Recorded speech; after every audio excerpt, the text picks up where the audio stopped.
In this short tutorial, I will show you how to check your Wi-Fi data usage on a Samsung device.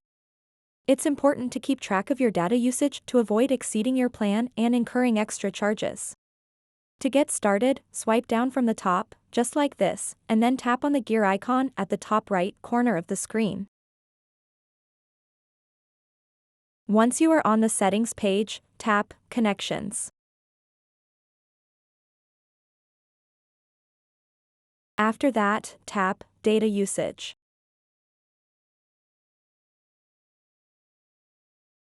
And then tap Wi-Fi Data Usage.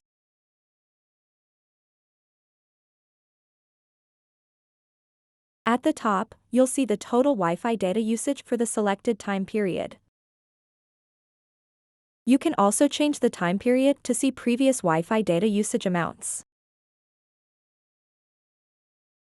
You can scroll down this list and see all the apps that use Wi-Fi data. You can tap on any of the apps on this list, and it will show you these details. So that wraps up this tutorial. If you have any questions about this whole process, please let me know in the comments section below. And if this video helped you out, please give it a big thumbs up and subscribe to this channel for more tutorial videos like this one. Thank you so much for watching and have a good day.